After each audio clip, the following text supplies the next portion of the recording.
Famous,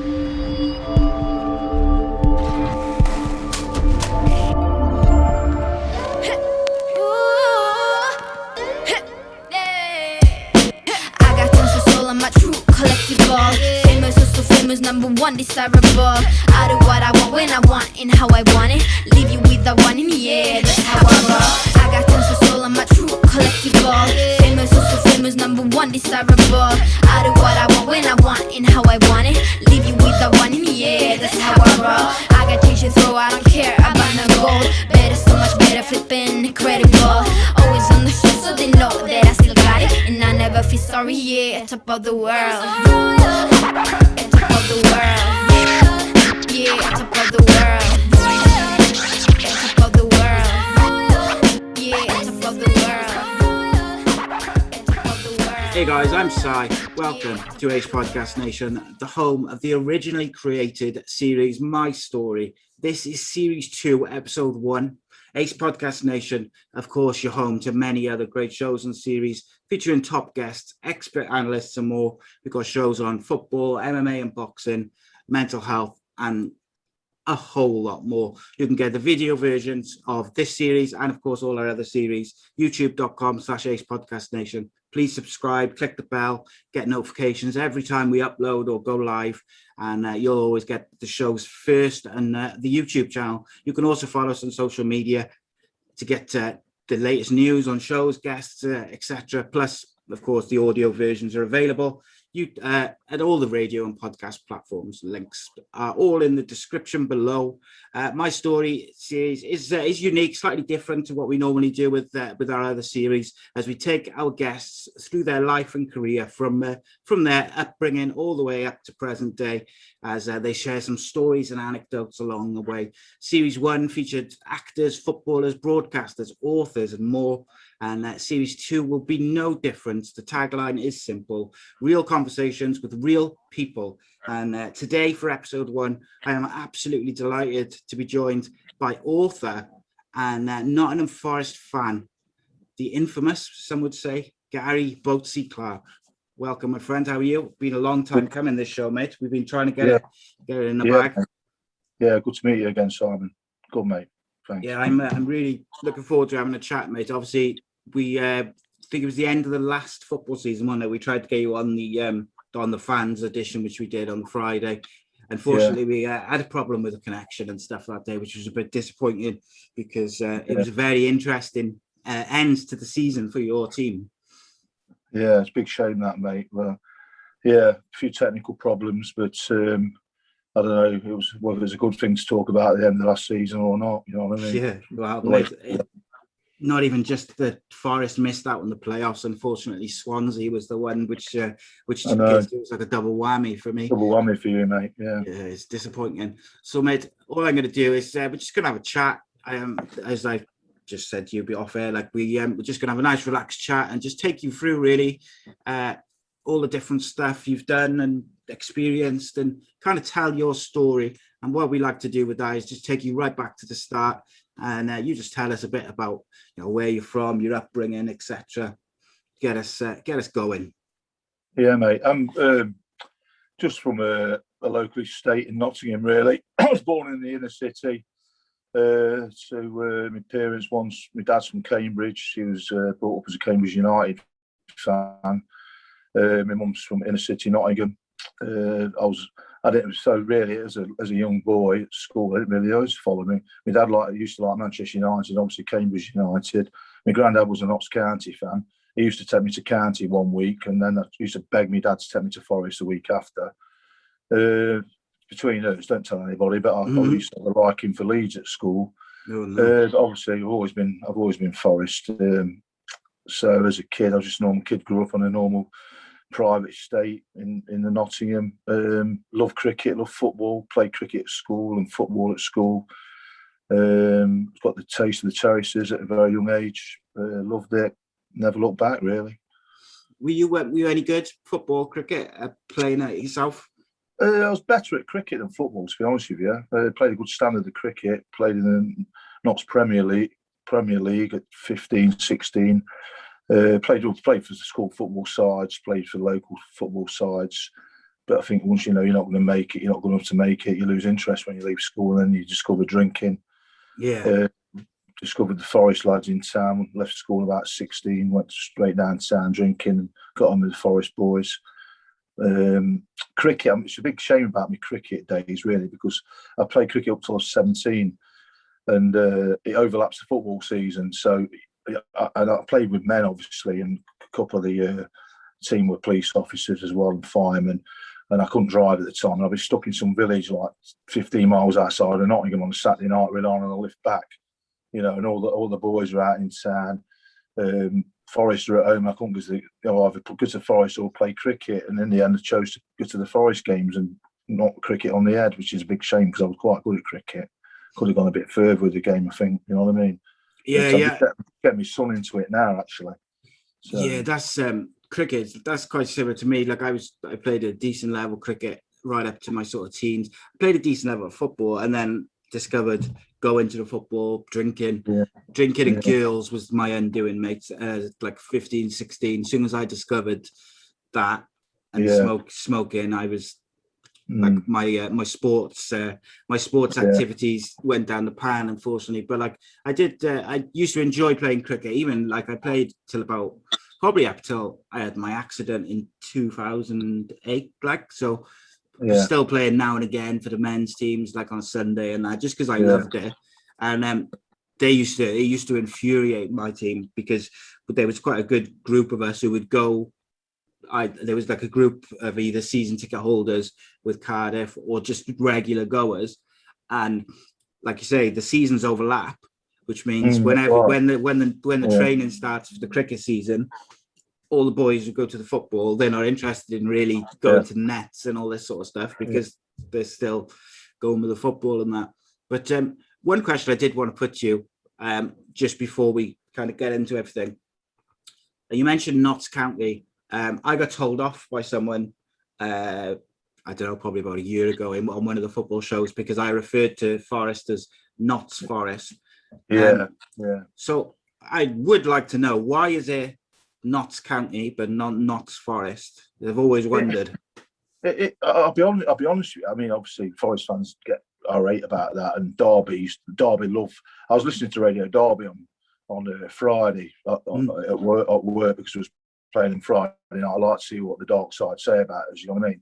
They had Kenny Burns on interviewing him, and a bit of banter, like, and they just kept calling us Notts Forest all morning. Notts Forest, Notts Forest, it's Notts Forest. And it gets the Forest fans back up. But originally, I think about 1912, we were called Notts Forest. We was Notts Forest. I've got old fixture list that says Notts Forest. But Forest play out of the city of Nottingham. They're playing in the city of Rushcliffe Borough Council. The other side of the Trent is Notts County at the City Club. So, you know, you'd think, you know, you think we would be Notts Forest because Nottinghamshire, we're out the city. It's a different borough. But it is Nottingham Forest, and Forest fans don't like it if you call us Notts Forest. No, I found that. And Notts County is always, you get correct on it all the time. But it's Notts County, obviously, you know what I mean? So, and Nottingham Forest. There we go. So I'm glad I could clear that up just for myself, really, because, like I said, I made that mistake, and I didn't make it again. You get shot down in flames, mate. You get shot in flames really, really quickly as well. So you mentioned, you know, you started going down to watch Forest and the sort of terrace culture, and you enjoyed that side of it. How old were you when you went to your first Forest game? I was 9, 1974. Played the old second division. We played Norwich City at home.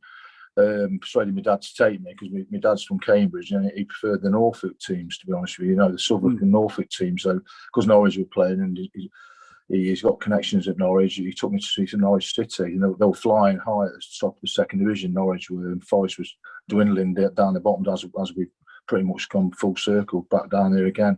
We lost 3-1 at home to Norwich. I think there's about 13,000 there. And I remember that day, it was 25 pence to get in because my granddad used to take me to County the week after. It was 20 pence to get in at Notts County, and it was a bit more expensive at 25 at Forest. Well, we were just talking about season ticket prices, mate, just before we started. It certainly ain't 25 pence now. I know, mate. So like, when you went to that first game, did you get the bug for watching football live straight away, or did it take you like a few games to get into it? No. I got the bug straight away. I stood on the old cop opening. It was quite a sunny day, I can remember. And there was young kids on milk crates. My dad bought me, I think my dad bought me both rosettes, a Norwich rosette and a Forest rosette that day to win the game, even though we lost 3-1. The estate I live on, our captain at the time was Sammy Chapman, and he got sent off that day. And he lives on the same estate as we live on, and his daughter went to the same school as me. So yeah, I was hooked straight away, mate. Hooked straight away. And how long was it then before obviously you're already 9 then, so once you were old enough you were going on your own, I would assume? Well, not I used to, Dad used to, obviously Granddad used to take me to Cannes, and it was very hard to persuade my dad to take me to matches, to be honest with you, because he I was, like you say, well, he was a Forest fan and he become a big Forest fan, but I'd say it was about 13, 14 when I started venturing down on my own. Down City Ground, away games. He didn't let me go to away games till I was about 15. Then I used to start getting the train away to places on my own, you know what I mean, all over the country. And getting in at all times and sending them around the twist, you know what I mean.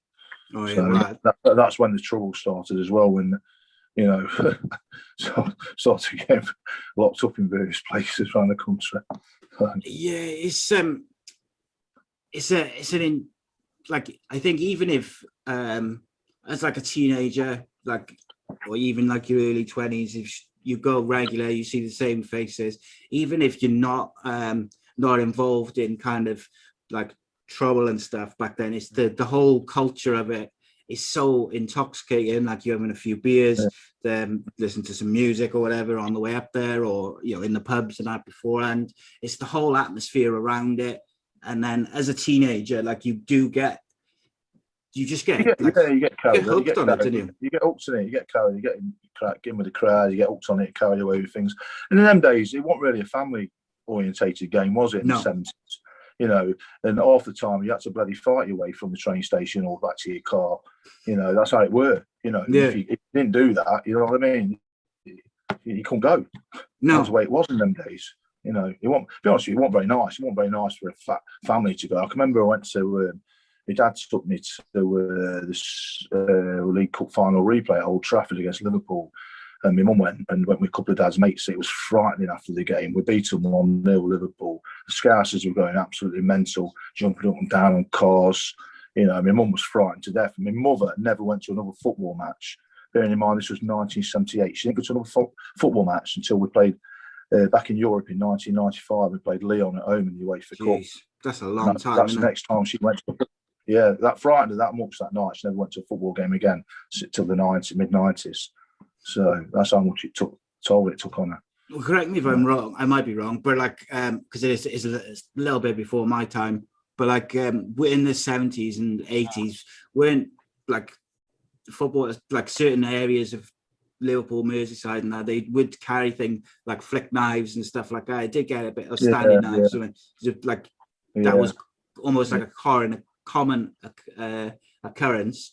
And like you say, it wasn't what it is today, where it was, you know, you could take your kids and you could take your mother or your missus. There's no go. Liverpool special. It was dodgy as anything. You know, pulled on Liverpool one year. It was, you know, I can remember going to. We went to Liverpool in the very early 80s, and my mate got in trouble, and went to witness for him in court. Went back up there, and I can remember the courthouse. A little kid coming up saying, you know, can you give me a couple of quid for you look after your car, mister? We said, yeah, right, no problem. You know, we didn't bother. Anyway, come back and all the windows were through the car. And that was in the middle of the week on a Tuesday afternoon when we was going to court. You know what I mean? That's how it was. Dodgy as anything. Like, as you obviously like a teenager, young man, finding yourself in the world, what sort of drew you in more to that culture, do you think? Was it the football itself?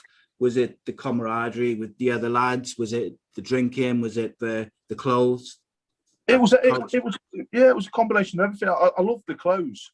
Like I said, I used to go to the odd Leeds game when I was a kid, and I could notice how the fans dressed differently, you know, to other areas of the country.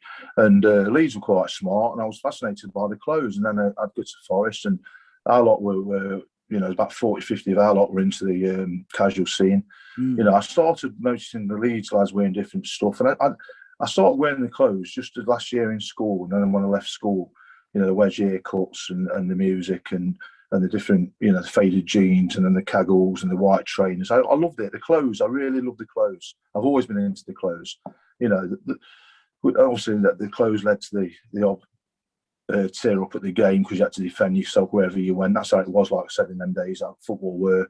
And your camaraderie with your mates, a good day out. You don't know what's going to happen to you. You get to train different places. It was exciting. Plus the football, and Forest were very good in them days as well. We had a great side, so I was spoiled really. We had a great side, had great mates, great days out, the clothes. It was everything. All the old thing combined together was fantastic. Days of our lives. I loved it. Yeah, I was going to say, like the Forest team of that era, probably right up to the end, like even the early 90s, really, end of the 80s, certainly. Like Forest were a really, really good side. Winning European trophies, not just doing well in like Division 1 as it was, or the Premier League, whatever. They were genuine top tier European side. Yeah. Did you follow them around Europe as well? Well, I'll be honest with you. The year we won the league, I was quite lucky. One of my dad's best friends, he got in some trouble locally, and he had a season ticket, but one of the best seats in the ground. Obviously, I love Forest. I was a kid. I was still at school. I was only 12, 13. And he gave me the season ticket to me while I went for a little holiday with His Majesty's pleasure. And I watched us win the league in the best seats in the ground, all the best games. It was very difficult because I was still at school, and I didn't have the money to go to I went to the odd away game, went to all the Wembley. My dad took me to all the Wembley Cup finals. I think we reached Wembley 3 years on the belt, 78, 79 and 1980. Went to all those. Replay at Old Trafford as well, and I missed out because I was still at school. I missed out on the European Cup finals, which is, But as soon as I had my own money in my pocket, we got back in Europe in the early 80s. I went away in Europe with the lads then in the early 80s, but I missed the big ones, the European finals. But I went to all the domestic cup finals, and I saw us win the league at the City. I had season ticket, obviously, courtesy of my dad's friend. So, well, like when you look back now, obviously different times, it's completely different, on and off the pitch. Like, is there like a particular moment where you think, I was lucky to get out of there sort of unscathed, like a particularly hairy moments over the years? Oh, there's been one or two of those. There's been quite a lot, mate, to be honest with you. Yeah, there's been a hell of a lot. I mean, there's been that many situations like that. I've got to sit down and go through the whole lot. I've had a few scrapes in Manchester United a few times. Glasgow an England game was. We had a ferry going over to Europe. Actually, United were going to. We played Birmingham at home on the Saturday. We went to my mate's car down to Dover on the Saturday night. Got the ferry over. We was playing Anderlecht semi-final, the UEFA Cup, and United were going to Juventus, Turin. And all the Cockney Reds were on the ferry, and it was a nightmare on that ferry. The police came on at Ostend as a mini riot and sorted it out in Ostend. We got locked up. A load of United got locked up. That was a bit of a hairy ferry ride. There was a few scrapes with United over the years. Obviously, it comes on top. If you're a liar if you don't come on top. There's a few times it's come on top. You know what I mean? You've been glad to get away with it. You know what I mean? Yeah. But that's the part and parcel of the game, isn't it? You live by the sword, die by the sword. That's what happened. Win some, you lose some. Yeah, it's one of the things which frustrates me with football fans generally is the way that the police treat not just football fans who've been in trouble, but all football fans. And even now, you get the same sort of, similar sorts of things.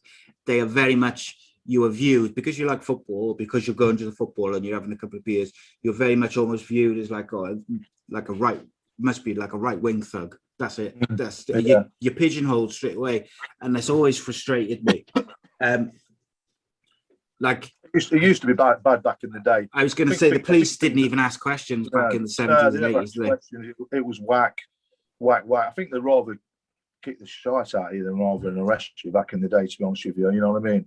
I can remember getting a bit of a beating at Blackburn in the back of a police van. I didn't even do anything wrong in the ground. I was in the home section by default, and went to the fence, talked to a few mates, and this copper comes over. Thought I was gesturing and threatening people through the fence. So obviously took me away, put me in the back of the police van, and kicked the hell out of me. You know what I mean? Went to court for it in Blackburn. Eventually dropped the charges. You know, I got a right kicking from the old Bill. But things have improved over the years. Yeah. Obviously, policing's improved. It's more of a family-orientated game. It's a better atmosphere now. You know, you can take your family, you can take your son. You know, it's a lot better, isn't it? A lot better. Yeah, 100%. A lot better. What? Obviously, you went on to write a book about your experiences inside. It was called Inside the Forest Executive Crew. Like, how did the book come about? Well, the book came about. I was offered at the time. I had a court case going on. I've been in trouble at an England game in Sunderland, England, Turkey, and I've been offered to go in one of Cass's books. I think it was called Terrace Legends, and Cass tried to get hold of me to go in that. And I obviously, because I had this court case going on, I said, "Oh, no chance. You know, I'm still, you know, I can't damage the court hearing or anything. You know what I mean?" So I turned that down, and then. A couple of people tried to contact me to do a book. I think it was there was a reputable book company. I forgot the name of them. They tried to get in touch with me, and then Martin got in touch with a friend of mine, Martin King, and I got sent to prison eventually up in Durham. And obviously, I was addicted to the football, that way of life at football, and I sat in the prison cell, and I thought the only way I'm going to get out of this if I do write a book. And the reason I wrote the book is to get out of it. You know, once you write a book, there's no going back. You can't go back causing, you know, misbehaving at football if you write a book and put it in print, because it nearly came back to haunt me eventually. Okay. I wrote the book, and then I got in. I didn't get in. Well, there was a bit of trouble at a local non-league game, Arnold Town, where I live. They played Crooktown up from Sunderland area, and the local pub went up. And obviously, I'm in the local pub. A couple of months later, I got Dorm Raiders 6 o'clock in the morning. Took to Crown Court, 7-day Crown Court trial. First, and then there's 3 of us up in the witness in the box line. And the first line of the opening from the prosecution was they held my book up to the jury and said, "Look, he even writes about his endeavours." That was the first line of the case. You know, touch wood and thank God, we got found not guilty at the end of the week. So I was looking at 3 years in prison for that. So luckily we got the jury sort of sense we got not guilty. So it sounds like, obviously, you said you wrote the book to get out of it. It sounds like you were ready to kind of move on to the next part of your life. Would you say? Yeah, that's fair. Right, what was it when you went to prison? That was when you kind of had enough, or was it brewing before that you were getting it was brewing before that, to be honest with you. You know, I was getting into my late 30s, and it don't look very good if you're running around at football matches in your late 30s, and then going to your 40s. I was approaching my 40th birthday, and I thought, you know, we've had fun and games over the years, been places and had some good laughs, you know what I mean? And that the violence wasn't always the first thing to me anyway, you know what I mean? I thought it's time to move on. You know, and then I met my wife, my second wife, and then there's no way a woman was going to put up with things like that. You know what I mean? So it was time to move on anyway. So and I've gone back full circle. I got back into my cricket then. So yeah, I was gonna ask you a bit about that, about the cricket, because I started having a little nose on your social media and that. It looks like you went following England around a little bit with the cricket as well. That's right, mate. Yeah, you went abroad as well? Yeah, I go all over. Obviously, I followed England at football up until my banning order in 2001, and I got a 9-year football banning order. And the last England away game I went to was in Munich when we won 5-1 in 2001. I took my son recently to a Wembley game, and that's the only England game I've been to since 2001. Obviously, wanted to take my son. But I started following the England cricket team. I've always liked cricket. I was into, like we said earlier, I've been to cricket since at school, and I started doing the England tours away, and I got the book for it. It's fantastic, nice people, good atmosphere. Like you said, the police are fantastic. You don't really get any problems abroad. You can have a drink in the ground. It's all nice people.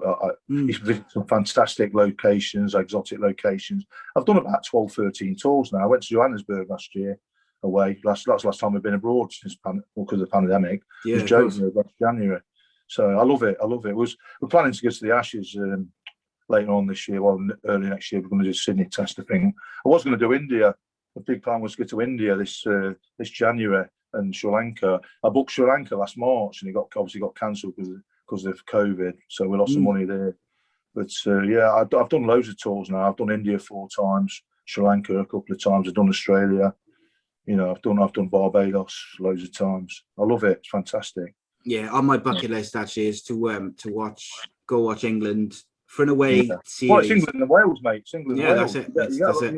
I've got a lot of mates in Newport, and I went to Australia just after that court case. I had Australia booked, and if I'd have gone, things would have gone wrong in court. I wanted to have gone to Australia, but I went there's a couple of Newport lads went with us to Australia, great lads. And you see the Welsh flags at the England games, 100%. A lot of Welsh flags because it's England Wales, you know what I mean? It is, yeah. I sometimes I'll, like in the cricket or something, I'll tweet something like, come on England or whatever, and there's always one, like someone will say, oh, why are you supporting England, you're Welsh, and I have to you go through the whole explanation of it. Yeah, that's right. But and like my thing is, like, if I had carried on playing cricket and I had been good enough and whatever, like if I'd ever been good enough to play international cricket, I would have played for England. Like, so it is what it is. It's England and Wales Cricket Board. But that's definitely on my bucket list, and I was very pleased that they built obviously the new Swalek Stadium in I've been there in Cardiff. I used to watch England Sri Lanka there when I played for Glamorgan. Nice ground in that park, isn't it? Yeah, it wasn't always that nice, mate. When I was like a teenager, like playing for Glamorgan, it was Fire Gardens before they'd done all the the new work and stuff on it. It was wasn't always the best pitch, should we say. It was a bit of a shambles, like. But we were talking before the show, before we started recording, like about how COVID has kind of changed habits with watching sports and stuff. And I think watching cricket actually is one thing which hasn't been as affected, because it hasn't. I don't think it's lost as much as football has. No, it's I can watch, like we said before the show, I can watch the cricket all day long, but with the football, the atmosphere, not in the grounds and that, what was on, like we watched United, Liverpool game the other week, and they want the best game, but without the crowd to push them on, it never improved, did it? The crowd improved the players, and it pushes the game on, the tempo. With the cricket, it's a slower game. And it's quite. When you go to a test match, it's quite quiet all day till everyone's had a bit of a beer, and that's when the atmosphere comes out around tea time, especially when we go abroad. It's fairly, everyone's sitting here watching cricket. It's a bit subdued till about tea time, when everyone's had about 20 pints down. You know what I mean? That's when it gets a bit rowdy. But you don't really miss the atmosphere at the cricket. You can sit there and watch it on the TV. It's not so bad, is it? No, that's it, mate. I wanted to ask you something just lastly on the kind of the football stuff and the executive crew book. So I had a conversation with my mother not long ago, because obviously, like, I'm a father like you. I got 2 teenagers and a 12-year-old, so they're all kind of getting towards that age where they're finding stuff in there, whether it's girls and they're introduced to various things. It's just the way, it's part of growing up. It's the way of life and how you navigate it. And my mum sort of asked me, like, do you think that some of the stuff which I got up to and put my parents through and my mum through, would it, like, are you going to tell the kids about it? And, do you think it'll affect the way you deal with the kids and this and that? And, like, to be honest, like, I feel that because of some of the stuff that I got up to, I'm a bit more better equipped to have a conversation with the kids, because I can say, I can actually say, like, I've been, I've done that, and do you feel the same? Like I if your son takes the same sort of route yeah. as you did back when you were a teenager? I totally agree with you there, Simon. I totally agree with you there on that one, because you went down the wrong path. Well, I'm not saying you did, but I went down the wrong path. But yeah. Well, went down the wrong path in life, you know, and I think we're better to equip to guide them in the right path in life. You know, I think my son knows his score already. You know what I mean? And he knows the right from wrong, and he's a good boy. You know, his mother's fantastic with him. She's bringing him up really good. You know, he loves his sports. You know, and it's different nowadays to when we grew up. You know, the 80s and 90s. It's completely different. You know, it's a better environment. You know, football 100%. You know. So I think I've got no problems there. I think it'd be okay with him. I don't think he'll go down the wrong path in life, and certainly, you know, the thing is, like when I grew up, like sort of, so like late 80s, 90s was when I was like a teenager, and like there was bugger all to do, like so it was like a natural thing to end up hanging around the park and smoking and drinking and hanging around in groups of kids. And I know kids still do that, but now, like, I have a lot of MMA coaches, fighters, and UFC fighters and boxers on the fight show. Like, there's so many of those gyms are scattered around the country now where you can, kids can go and do boxing, or they can do jiu-jitsu or karate. Like, in my day, there's nothing like that, was there? Really? No, may have had a bit of karate in like a church rooms or something. Yeah.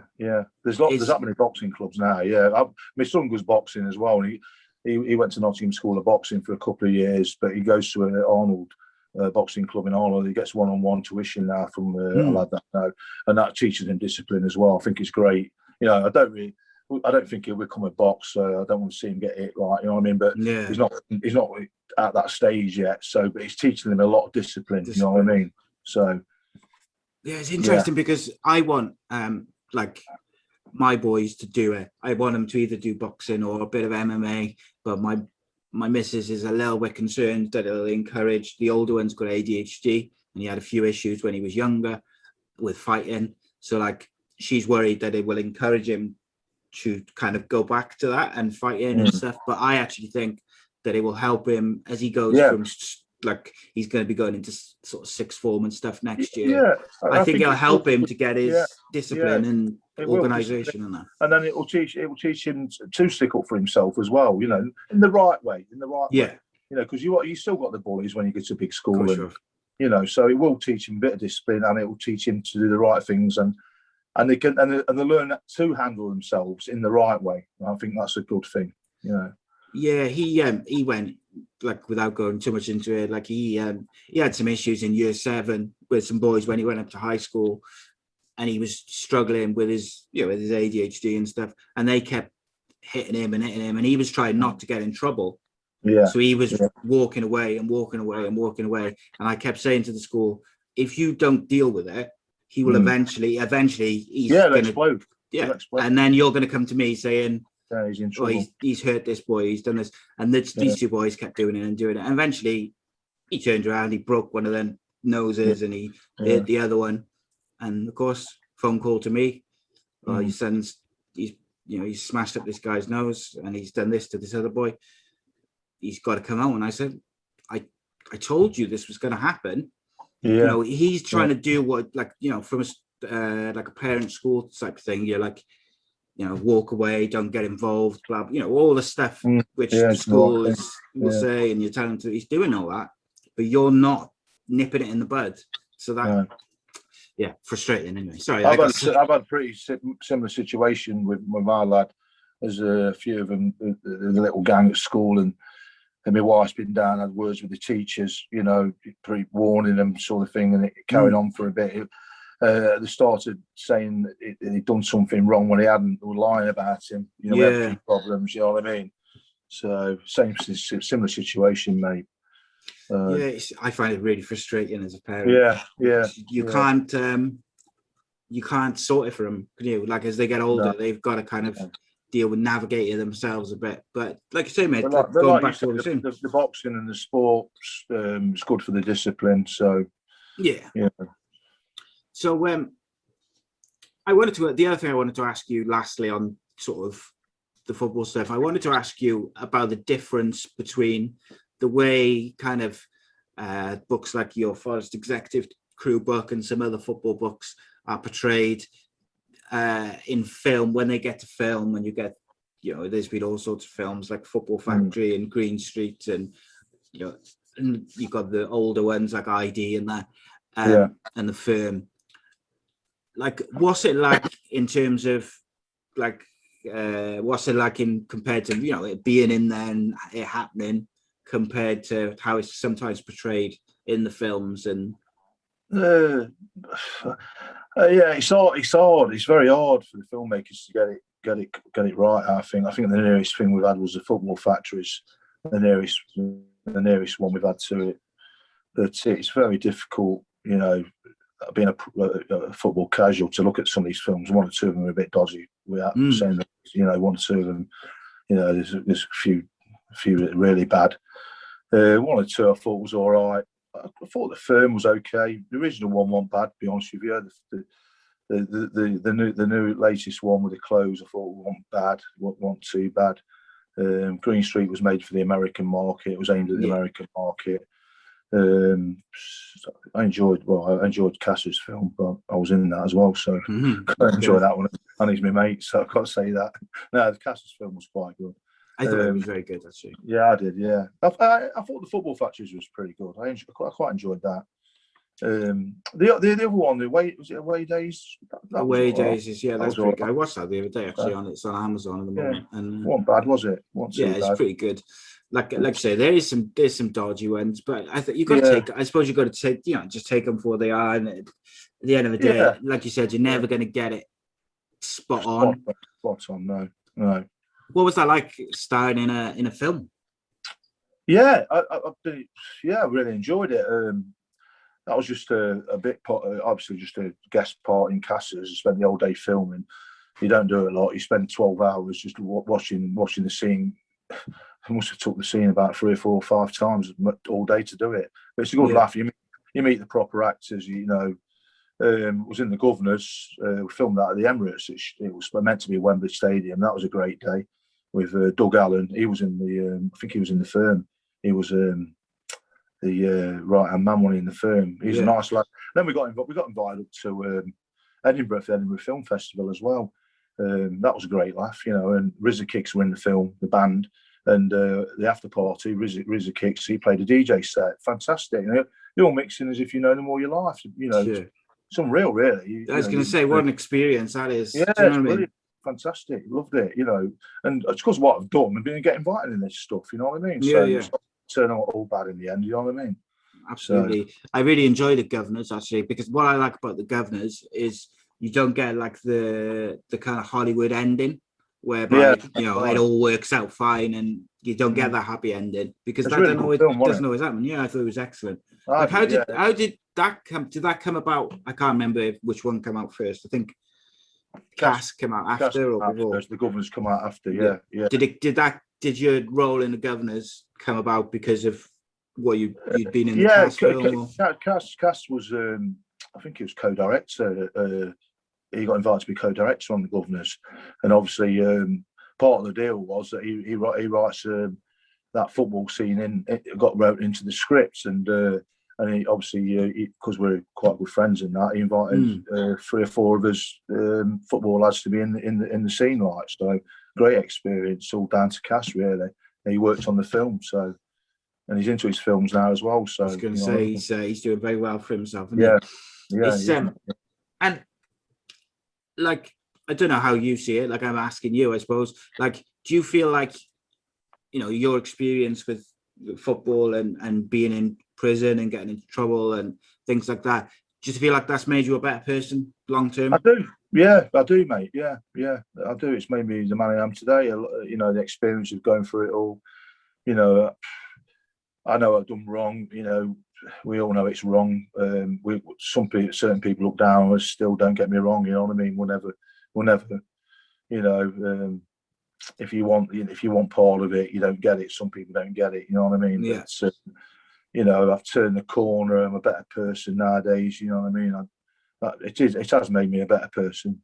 So that was gonna be my next question actually. It's do people still kind of, do you ever get some people kind of like looking down on you, or maybe giving you a bit of grief? Like, well, you do get you'll always get people look down at you. You know, I see comments on social media now and again, snarly comments. You know, when people advertise my book or say my book. So there's Forest fans. I've seen the reviews on some of the stuff. You know, he's just nothing but a fug and all this. You still get that. You're always going to get that. Never going to go away. All the good you do nowadays will never mend that. There's always people that's going to look down on you. You know what I mean? It's just part parcel of it. You just have to live with it. But you've carried on writing since that book. So you got involved in something, Game Changers, and you were part of a book which featured was it 22 other people, I think, or different people. Tell me about that. Right, yeah, 22 global authors from around the world, 22 inspiring stories. The guy got. I met him at my local football club, Carlton Town. He's got his own charities, and he asked me to come help out with the charity. He asked me to come, invite me to do a. He's heard all about me, obviously, and do a chapter about how I changed my life around for this book. And there's people from America, all over the world, Denmark, some great stories, and it's a good read, you know. So I give him a little short life story in I think 4,000 words or something, a chapter about my life, basically what we're saying today. You know, I've turned it around. So, do you like I mentioned earlier about football fans kind of getting lumped in as kind of all like thugs, right wing thugs who, you know, pissheads or whatever.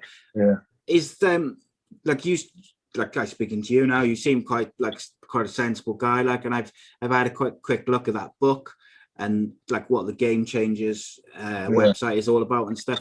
Like it almost seems like quite some of it seems quite an objective or like a spiritual way of looking at the world and how you can improve yourself and how you can help other people, particularly. Yeah, like that is very contradictory to the stereotypical thing which I mentioned about, you know, how people are lumped in as football fans, isn't it?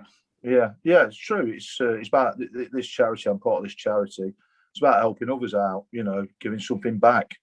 You know, I'm quite heavily involved in it now, and I quite like it. You know, I've just organising a charity football match. It's going to go off in end of May at my local non-league club, Carlton Town, to raise some money for the grassroots football and the charity. So I'm quite heavily involved in it. We've sent football shirts out to Ghana from Forest for the villages. We've planted a couple of tree forests out in Ghana to feed local villagers. This is what the charity's doing, trying to raise funds for good causes, and I'm quite enjoying it. It's giving something back. You know, I know I've been a bit of a naughty boy in the past, but you know, we can all improve and get better. And that's what it's all about. Thing is, mate, like, you know, whether you've done wrong, right, or anything in between, like the way I look at it is there's people far worse off than me and you around the world. Do you know what I mean?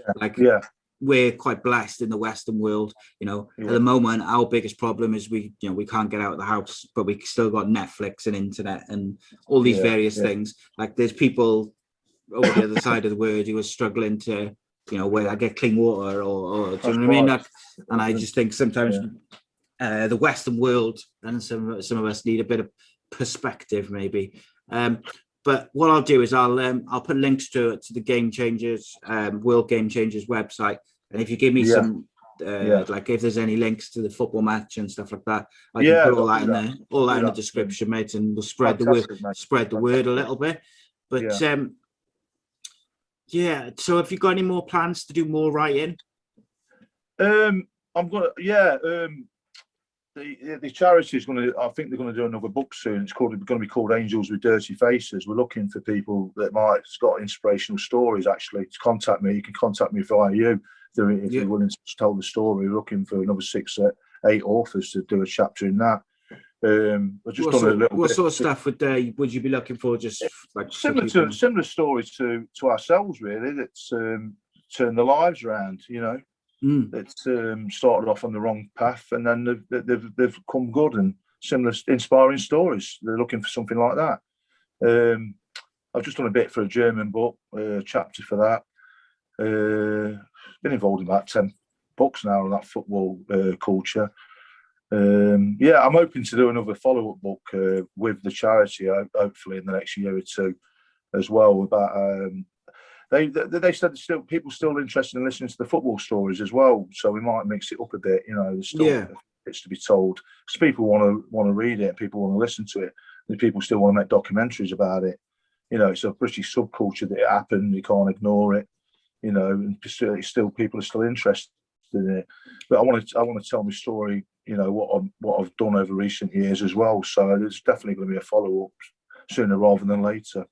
So, couple of just like quick random questions really to finish us off. We'll have a little chat about Forest then. But what's your favourite piece of clothing that you had over the years? I used to love diamond Pringle jumpers, to be honest with you. They're all-time favourite, I think. The classics. Yeah, classic. I love the Pringles. I absolutely did love the Pringles. I like the early stages, the faded jeans, the white trainers and the Pringles, wedge haircuts. Recent years, I like my Belstaff. I like Paul Smith in recent years as well. Classic. The older you get, the more you're not too bothered about the big labels being branded about, are you? No, you kind of change. Your tastes change, don't they, as you get older? Yeah. But the one thing I can't seem to shake is I still have a Stone Island garment. That's the one item that I kind of always go back to. I just like them. It's just one of them things. Have they just been bought out? Or are they bought? I think they have, yeah. I think they've just been bought out. The prices are going up a bit, aren't they? Again, yeah. I think they're trying to price people out of the market again, aiming for the people who get a dough, aren't they? Yeah, and I like to support some of the various like Football Boys and Terrace sort of culture. There's a few different labels knocking about. Obviously, Away Day Apparel is a mutual friend of ours, Alan. But you've got the old school. I love the old school. I like old school stuff. Old school stuff's nice. Quality as well. I love some of the stuff they're coming out with, and also the one from the last few years. What's it called? I forget the name of it now. I had a few bits of that. I forgot the name of it, but there's some good quality stuff coming out, isn't there? And it's reasonably priced as well. You know what I mean? It's aimed at affordable market, isn't it?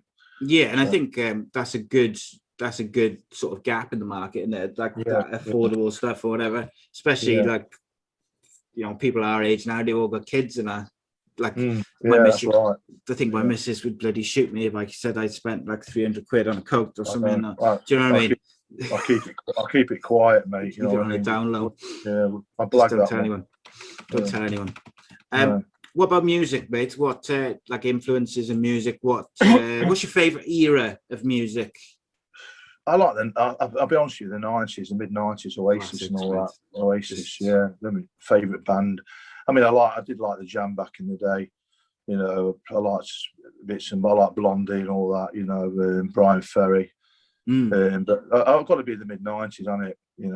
Yeah, I feel quite blessed. I say this a lot, my teenage years was like late 80s, early 90s. I feel very blessed with that, just with the clothes, the music, the Manchester scene. That was great. Just all of it, kind of and I feel like it molded me and my tastes as an adult as well, because I still listen to a lot of the same stuff. I still wear the same sort of clothes, even though my missus would have you say that I still dress like I'm 20 years younger than I was. I'm pretty similar, Simon. Pretty similar, mate. But pretty similar with the music and the clothes, really, to be honest with you. What about favourite gig you ever been to? Oasis. I've done a few of them. Manchester Cricket Ground. That was a good one. Did one at Milton Keynes once. Seen him in Nottingham a couple of times. Yeah, Oasis. Got to be I've seen him at Wembley as well, even though I got beer thrown all over me and my pregnant missus at the time. Wasn't too chuffed about that one, but no. Yeah, I think I saw Oasis in Cardiff, and they were supported by James. And I just remember being blown away how good. Like, I knew I liked James, and I was really, they were a big fan of him. But like, I just being blown away at how good they were live. Like, just being in awe almost, like how good they were live. They were so good. They're one of my favorite bands, a really underrated band. James, Jamiroquai, I quite enjoyed. I like the specials. I saw the specials at a small venue in Nottingham. They were really. They're still going, aren't they? Yeah, that was really good live. I enjoyed them. But best gigs, Oasis. Yeah, do you think they get back together, mate? One run, one. Just getting. It'd be nice. It'd be nice, wouldn't it? It'd be good. Just one little tour or a couple of gigs would be good. Yeah, maybe, mate. Be good. It depends. I don't think they need the money, but it would be a money maker for a minute. Well, it'd be massive, wouldn't it, for money? Yeah. Jesus. So we'll finish off, mate. We'll talk about your boys, your Forest. So obviously I do the championship show on a Friday, and we talked about this a lot this year. End of last season, you missed out on the playoffs on the last step. And psychologically, I think it's been difficult for the team to get over, because they're settling down a little bit now as we go, March. They've looked a bit better recently. What was it like as a fan to sort of kind of watch that last day unfold, where you must have been confident before the game that you were going to get to the playoffs? Well, I think when the last 95th minute at Derby was 1-0 up, comfortable, Derby away, and they equalised right at the death. I think that's where we started going downhill.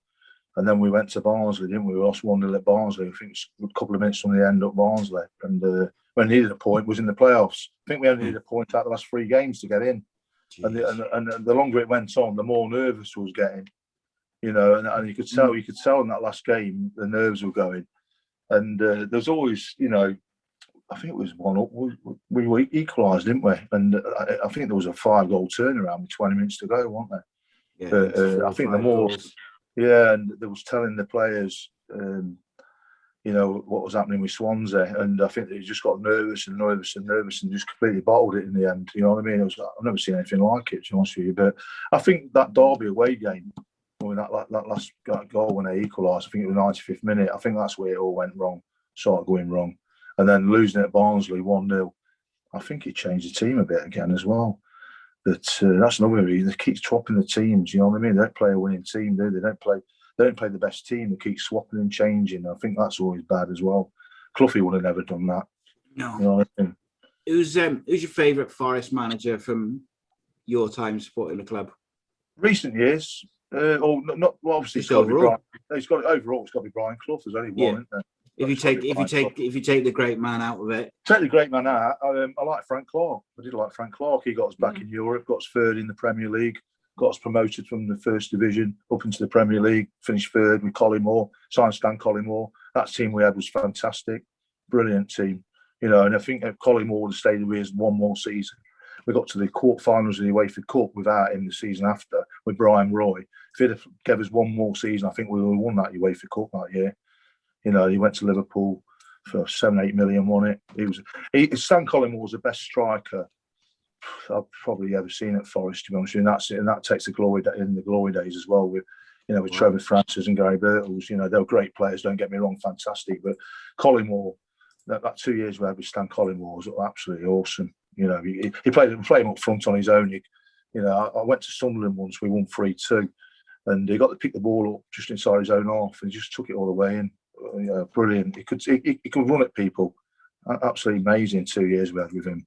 Do you think he underachieved ultimately in his career? Yeah, I do, because I think he should have got 100 England caps.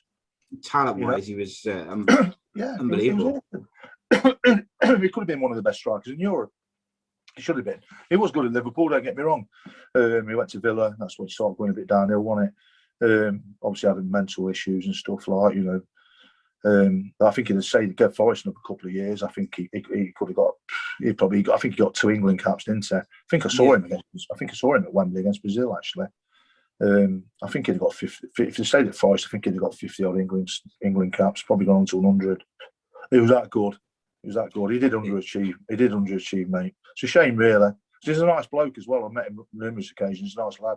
Yeah, he's on my kind of like I got 3 lists of people who I want to get on the podcast. I got like a kind of unreachable list, and then a couple of other lists. And he's kind of he is right up there on people that I'd like to get on the show and interview, because I think he's a fascinating character, and I think he's got a really interesting story to tell. But also, I admire, like, it's not easy for someone who's been caught out doing some of the stuff which he's done over the years, and been smashed in the media and on social media, gets a load of abuse. It's not easy when you get that much attention, negative attention, to then come out publicly and say, I'm struggling, I'm having issues with my mental health. Or I think I got a lot of admiration for that, because that's got to be very difficult for him to do. Do you know what I mean? Like, because he knows that the 90% of the attention which he gets on media and social media, it's normally negative or abusive or whatever. So it takes a lot, I think, to do that and to speak out like that. You got to admire him for that. I am big fan of his. I think I like his radio show as well when he was on Talk Sport, because he didn't just trot out the usual kind of cliches. He'd give an honest opinion. Like he knows his onions, doesn't he, mate? Yeah, and that's what I like from lots of people, like broadcasters, people, is I just want to hear people's opinion, like their honest opinion, not kind of sit on the fence and he does a good after dinner talk, really good. He's really funny stories, He's quite charismatic guy, isn't he? So one of the fun questions I like to finish on, mate, is who is the most famous person in your phone book? Ooh, got one or two. I'll say, I should hate me for saying it, it's probably Vicky McClure. Go.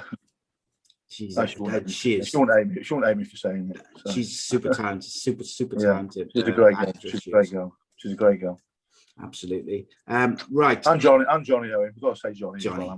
Johnny's a legend. Got all the time in the world for Johnny. Such a one of the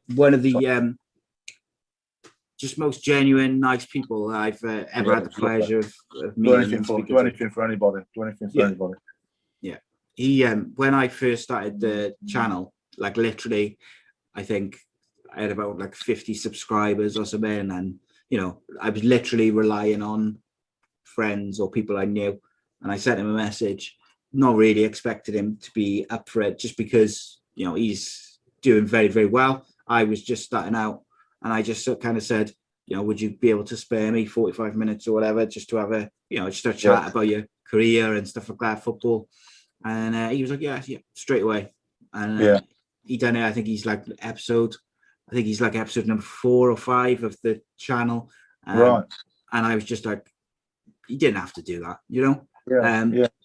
just top person. Got a lot of time for him. And of course, I think you find the old footballers, and they're great. They're very humble people. I've asked a few of the ex-Forest players and to get involved in this charity football game, and they've all said yes straight away. I've got some great guys coming along. So I think most of them are very humble people. They're just like, because at the end of the day, they're just normal people. They want to be treated normal as well, don't they? You know what I mean? I think sometimes footballers, particularly, they get a bit of a bad rap from the media, because I got to say, like, all the different footballers of different eras, current, past, former, all the footballers I've spoken to, I've never, like, they've all been sound as anything. They've all been happy, really generous with their time. And they get nothing out of it, really. Do you know what I mean? Like, they're just giving their time, answering, and particularly on the live shows where they're answering questions on the fly. You haven't got time to run them by them and check if they want to answer it. They're just answering them. And I think footballers sometimes get a bit of a bad rap, mate. So people can find your various books on Amazon. Yeah, it's still sold on Amazon. Yeah, and all the books I've been involved in are all on Amazon. So I'll try and I'll link both books, and of course the World Game Changers website as well. and I'll link all your social medias and whatnot. But Gary, appreciate your time, mate. No worries, mate. It's a pleasure to talk to you. Always enjoyed it. Time, mate. It's been good. I could do it for another 30 hours and still go. But I appreciate your time, mate. It's episode 1 of my story is in the bank. Guys, you can subscribe to youtube.com/Ace Podcast Nation. Click that bell for notifications so you get uploaded a notification every time we upload or we go live. We have all sorts of shows and series. We have two live football shows every week. Monday is the football show where we feature top guests from the football world. We've had who have we had on there? Emil Heskey. We've had Cardiff City Chairman Mehmet Dalman, Daniel Gabardon. The list is endless. We also do a championship show Friday. We do an MMA and boxing show every Wednesday, and we have an original series every Sunday like this. But we've also had mental health and sport. We've also had conspiracy theories, serial killer files. There's all sorts of stuff. You're sure you'll find something which interests you, and you can listen to the audio versions, of course. But we're independently run, independently funded.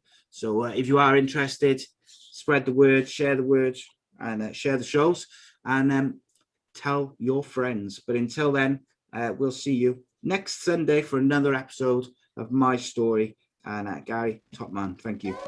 No worries, son. Thank you. I got tons of soul on my true collectible. Famous, so famous, #1 desirable. I do what I want when I want and how I want it. Leave you with the one in the air, that's how I roll. I got tons of soul on my true collectible. Famous, so famous, #1 desirable. I do what I want when I want and how I want it. Leave you with the one in the air, that's how I roll. I got change to throw, I don't care about no gold. Better, so much better, flipping incredible. Always on the show so they know that I still got it. And I never feel sorry, top of the world. Top of the